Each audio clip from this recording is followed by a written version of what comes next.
For his first question as a member of the Senate Judiciary Committee, Senator Alex Padilla. Thank you, Mr. Chairman. Thank you, Mr. Chairman.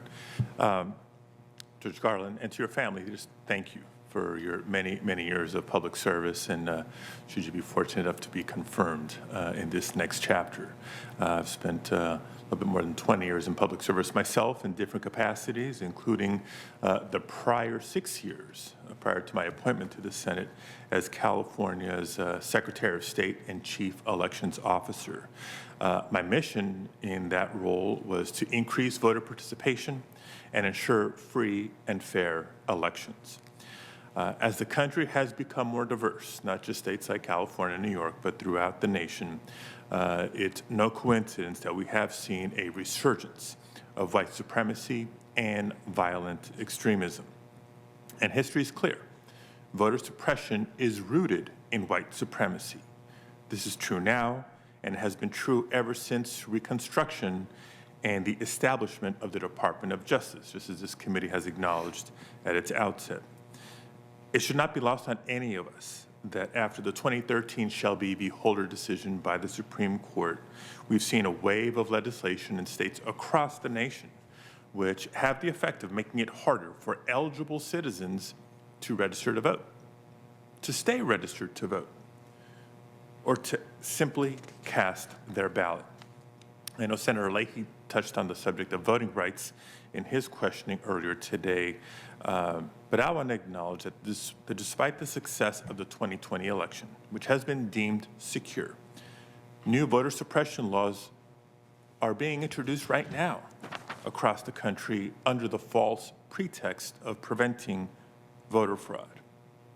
Now, we all saw how former President Trump's years of lies about voter fraud, the big lie, radicalized many of his supporters and led not just to physical threats against elections officials, elections offices, polling places, and even voters, but they ultimately led to the violent insurrection here in the nation's capital.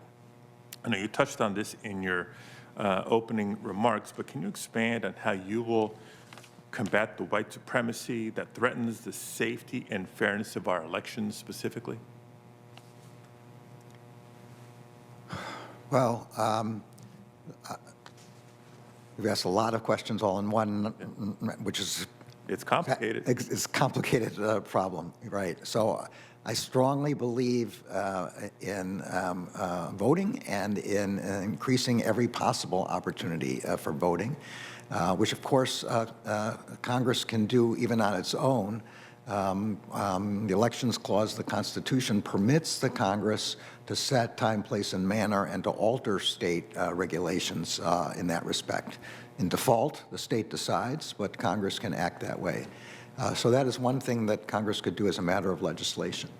As I said, I think I'd like to work with the Congress on improving the record with respect to Section 4 so that we can use the tool of Section 5. We do have the authority of Section 2. It does require, it changes the burden of proof, and it requires to attack one by one changes in election laws. But it does give us the opportunity to bring cases both where there was intention to discriminate, but also where there's a overall disparate impact with respect to discrimination. So we have a number of tools available to us, and the voting rights section of the Civil Rights Division was established for the purpose of pursuing those cases, and we would do so. Okay, thank you. It's, I want to dig a little bit deeper on this, because you're absolutely right. We need, in my opinion, to restore the full strength of the Federal Voting Rights Act. There's a lot that can and should be done, not just in terms of elections administration with respect to voting rights, but the protection of voters themselves. You know, people should be able to vote free of any harassment, intimidation, obstacles, et cetera. And part of what works against that is, again, rooted in white supremacy, this big lie. We all sat through the impeachment trial, and the results notwithstanding, you can't help but be moved by the evidence presented by the House managers. Again, how President Trump's big lie about voter fraud radicalized so many of his supporters. Now, I was struck by a February 19th opinion piece in the Washington Post by Jim Sciutto about the parallels between the Capitol insurrectionists and foreign terrorist organizations that respectfully ask be inserted into the record, Mr. Chairman. In it, Jim Sciutto writes, and I'll quote, "Domestic radicalism has deep parallels to jihadist terrorism. Both movements are driven by alienation from the political system and a resulting breakdown in social norms. For some groups and individuals, this breakdown leads to violence they see as justified to achieve political ends." End quote. Now, as we all know, the definition of terrorism is the unlawful use of violence and intimidation in pursuit of political ends. President Trump's political end was clear: stopping the certification of the 2020 election at the Capitol on January 6th. One could argue that right-wing groups like the Proud Boys and the Oath Keepers have acted like terrorist cells, communicating with one another, training together, and preparing for the moment they are activated for their mission.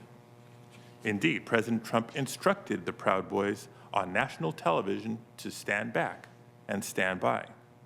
And then he summoned them to the Capitol on January 6th as Congress was meeting to certify the election.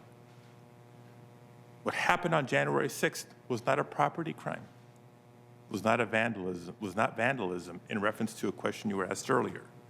Judge Garland, as we sit here in the United States Capitol surrounded by National Guard troops and barbed wire, how will you bring the full resources of the Justice Department to bear on white supremacist organizations that pose an ongoing threat to not just our safety and not just the safety of this Capitol building, but to our fundamental democracy for which it stands? I couldn't agree more that extremist groups, and particularly white supremacist groups, do pose a fundamental threat to our democracy, and they have posed that threat throughout our history. And as I recounted, that was the reason the Justice Department was originally established, to fight the first incarnation of the Ku Klux Klan.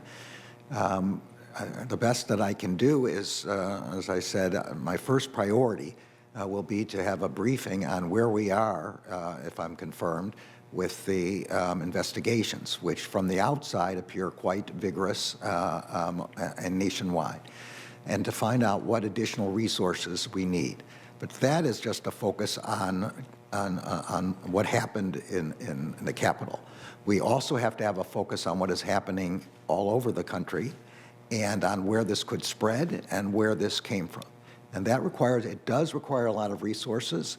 I am very pleased to have read that the director of the FBI believes that this kind of extremism is the most dangerous threat to the country, and that's where he's putting FBI resources. And that is where I would put Justice Department resources.